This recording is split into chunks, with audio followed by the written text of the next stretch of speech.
MD শাহাদ। ধন্যবাদ এনামুল হক মনির ভাইকে আমাকে দ্বিতীয়বারের মতো কথা বলার সুযোগ করে দেওয়ার জন্য। আমি এই প্রথমেই কিছু বলতে চাই মুফতির রহমানী ভাইয়ের কাছে। উনি অনেকগুলো কথা বলেছেন, তার মধ্যে একটা কথা বলেছেন, উনি বলেছেন জামাত নিজের স্বার্থে লাভের জন্য এই আওয়ামী লীগকে সাধারণ ক্ষমা করে দিয়েছেন।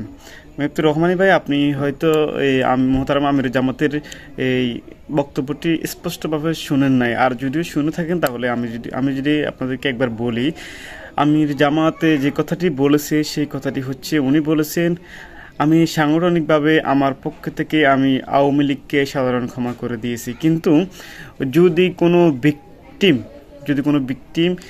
তার সঠিক তদন্ত নিয়ে মামলা করে, আমরা তার সাথে তাকে আমরা এই সহযোগিতা করব, তার যেই প্রয়োজনটা মিটিয়ে দেবে। দেখুন, আমাকে দিয়ে উদাহরণ দিয়ে, ধরুন আমি একজন ভিকটিম, আমি একজন ভুক্তভোগী, আমার ভাইকে হত্যা করছে, বা আমি নিজে একজন ভুক্তভোগী হিসাবে যদি আমি একটা মামলা করি, সেই মামলাটা আমির জামাত কিন্তু এই সরাসরি সাপোর্ট দিবে। কিন্তু আপনারা এই যে আমাদের যে প্রফেসর ডক্টর মতিউর রহমান ভাই অনেকগুলো বলেছেন যে জামাত নিজের স্বার্থের জন্য কাজ করে, কিন্তু এটা আপনাদের ভুল চিন্তাধারা। জামাত আমির আপনি হয়তো শুনে থাকবেন যে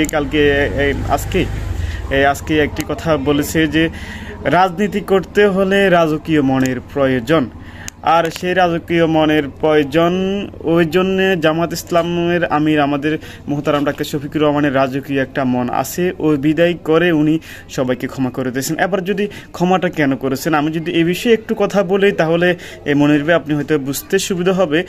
আমি যতটুকু জানি, আমরা বাংলাদেশকে স্বাধীন করেছি একটি স্বৈরাচার মুক্ত এবং স্বাধীন বাংলাদেশ হওয়ার জন্য। আমরা স্বাধীনতা 53 বছর পরে এসেও যখন কথা বলতে পারি না, সুন্দর একটা মেসেজ করতে পারি না, ফেসবুকে একটা পোস্ট দেওয়ার পরে আবার সেটা ডিলিট করে দিতে হয়, সেই ডিলিটটা যেন না করা লাগে, ওই জন্য আমরা স্বাধীনতা অর্জন করেছি দ্বিতীয়বারের মতো 5ই অগাস্ট।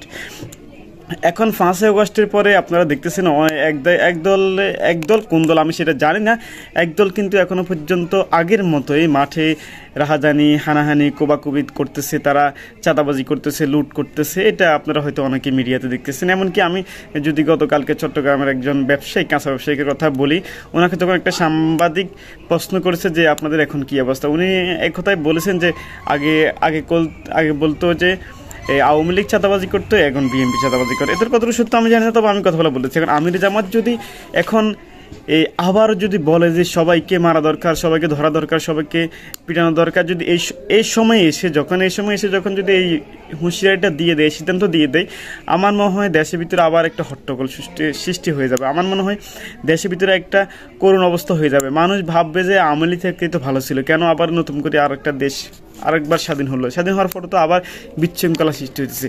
মনির ভাই, আমি যতটুকু মনে হয় আমির জামাত সম্পূর্ণ সজ্ঞানে বুঝে শুনে বলেছেন যে আমি সবাইকে মাফ করে দিয়েছি, যেন দেশে আবার উচ্ছৃঙ্খলা সৃষ্টি না হয়, একটা স্বাধীন, সার্বভৌমত্ব এবং সুন্দর একটি দেশ থাকুক। এদেশের প্রতিটা নাগরিক তার নিজের মতো করে চলক, প্রতিটা নাগরিক তার নিজের মতো করে কথা বলক, প্রতিটা নাগরিক তার নিজের মতো করে কাজ করক। এই বিষয়টার জন্য হয়তো বাংলাদেশ জামাত ইসলামের আমির মোহতারাম ডাক্তার শফিকুর রহমান সবাইকে সাধারণ ক্ষমা করে দিয়েছেন। আশা করি আমার এই বিষয়টি আপনি বুঝতে পেরেছেন। ধন্যবাদ সবাইকে। আসসালামু আলাইকুম রহমতুল্লাহ। ঘোষণা করেছেন। আমি তাদের দৃষ্টি আকর্ষণ করে বলতে চাই, নবী করিম সাল্লাল্লাহু আলাইহি ওয়াসাল্লাম সমস্ত মানুষকে সাধারণ ঘোষণা করে নাই, সাধারণ ক্ষমা ঘোষণা করে নাই।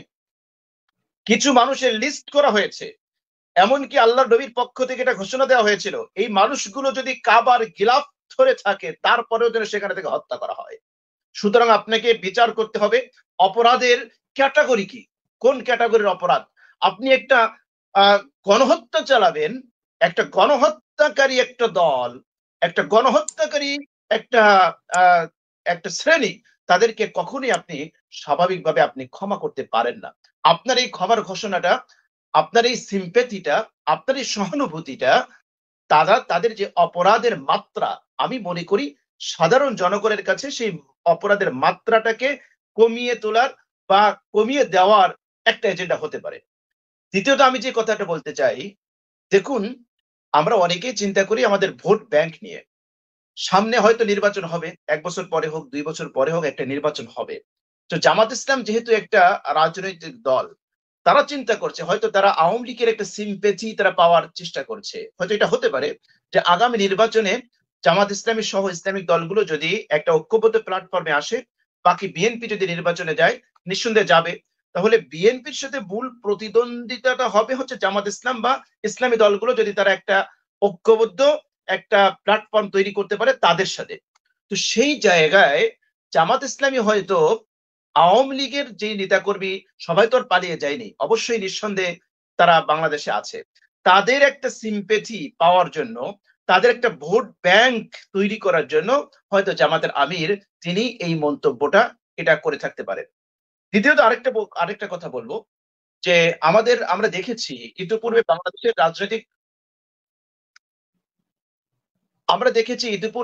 বাংলাদেশের বড় বড় যে রাজনৈতিক দলগুলো আছে তারা সবাই ভারতকে একটা কি বলে একটা ভারতকে খুশি করে বা তোষামোদী একটা ব্যবস্থা আমরা ইতিপূর্বে দেখেছি।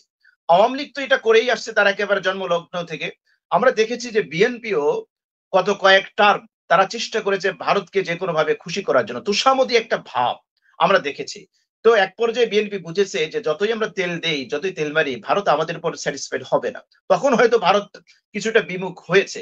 কিন্তু আমরা দেখতে পাচ্ছি যে জামাতও ঠিক একই লাইনে হাঁটতেছে। ইতিমধ্যে তারা ঘোষণা দিয়েছে যে ভারতের সাথে আমরা সুসম্পর্ক বজায় রাখতে চাই। তো ভারতের সাথে সুসম্পর্ক বজায় রাখা, আওয়ামী লীগে জামাত ইসলামের সাধারণ ঘোষণা করা আমার কাছে একটা যোগসূত্র মনে হচ্ছে, যেটা একই সূত্রে গাথা, একই সূত্রের একটা ডায়লগ আমার কাছে যেটা মনে হচ্ছে। তবে আমি জামাত ইসলামের আমির সহ যারা আছে তাদেরকে আমি একটা মেসেজ দিতে চাই। আমাদের যারা ইয়াং জেনারেশন আছে, যাদের দ্বারা এই বিপ্লব সংগঠিত হয়েছে, গণঅভ্যুত্থান সংগঠিত হয়েছে, তাদের ন্যারেটিভ, তাদের মাইন্ড, তাদের পালস কিন্তু এ সকল রাজনীতিবিদদের বুঝতে হবে। বাংলাদেশের যে তরুণ প্রজন্ম যারা বিগত 16টা বছর পর্যন্ত তারা এই জালেম সরকারের বিভিন্ন জুলুম, নির্যাতন, নিষ্পেষণ, দুর্নীতি, এমন কোন সেক্টর নাই যে সেখানে তারা তাদের অবৈধ হস্তক্ষেপ তারা করে নাই। এগুলো দেখতে দেখতে আমাদের তরুণ প্রজন্ম কিন্তু তাদের অন্তরের ভিতরে প্রচন্ড একটা ঘৃণার সৃষ্টি হয়েছে এই আওয়ামী লীগের উপরে। তার একটা বহিঃপ্রকাশ কিন্তু আমরা গণবিপ্লবের মধ্যে দেখতে পেয়েছি। সুতরাং এই মুহূর্তে জামাতের আমির তাদেরকে সেই আওয়ামী লীগের সেই মানুষদের প্রতি সাধারণ ক্ষমার ঘোষণা করা, আমার মনে হয় যে সাধারণ তরুণ প্রজন্ম যারা আছে, ইয়াং জেনারেশন যারা আছে, তারা কখনোই এটা ভালোভাবে এটা নেবে না। জামাত যে ক্ষমার ঘোষণা করেছে, জামাত যদি এটা মনে করে যে শুধুমাত্র জামাতের নেতা কর্মীরাই নির্যাতিত হয়েছে, অন্য কেউ নির্যাতিত হয়নি, এটা ভুল। হ্যাঁ, এটা বলা যেতে পারে যে জামাতের নেতা কর্মীরা তাদের জি একটু শেষ করি, তাদের উপর নির্যাতনের মাত্রাটা হয়তো একটু বেশি ছিল, বাট তাদের বিগত জালেম সরকার, ফ্যাসিস্ট সরকারের নির্যাতন থেকে, নিষ্পেষণ থেকে, নিপীড়ন থেকে রাজনৈতিক দল বলেন, ইসলামী দল বলেন, উলামায়ে কেরাম বলেন, মানে এমন কেউ নেই যে তারা কোনো না কোনো পর্যায়ে তারা নির্যাতনের শিকার হয়নি। সুতরাং জামাত এখানে হয় এটা সে কি ক্ষমার ঘোষণা করে এটাই বোঝাতে চাচ্ছে যে শুধুমাত্র আমরাই নির্যাতিত হয়েছি? না, এটা ভুল। এটা তার একটা ভুল কনসেপ্ট হতে পারে। তারা একাই নির্যাতিত হয়নি, বরং এদেশের বহু মানুষ গুম খুনের শিকার হয়েছে, নির্যাতিত হয়েছে, নিষ্পেষিত হয়েছে, নিপীড়িত হয়েছে।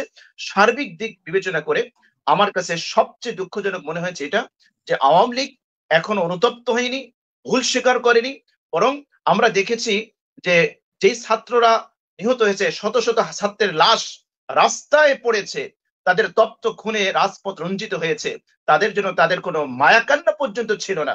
আমরা দেখেছি সেই মেট্রো রেলে গিয়ে তিনি মায়াকান্না করেছিলেন। এটা একটা জাতির সাথে প্রহসন ছাড়া আর কিছু হতে পারে না।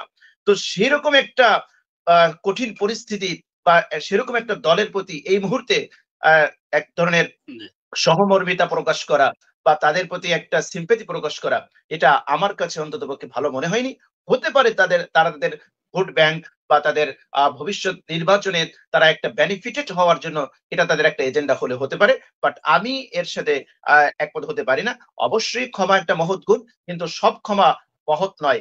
কিছু ক্ষমা যেটা অপরাধীকে তার অপরাধ করতে উদ্বুদ্ধ করে। এই মুহূর্তে যদি আওয়ামী লীগকে ক্ষমার ঘোষণা করে দেওয়া পারে, ইন ফিউচারে আওয়ামী লীগ আবার এই ধরনের মেসাকার, এই ধরনের অপকর্ম, এই ধরনের জুলুম, এই ধরনের হত্যাকাণ্ড চালানোর আমি মনে করি তাদেরকে সেই সুযোগ করে দেওয়া এটা কোনোভাবেই আমরা এটা মেনে নিতে পারি না। ধন্যবাদ এনামুল।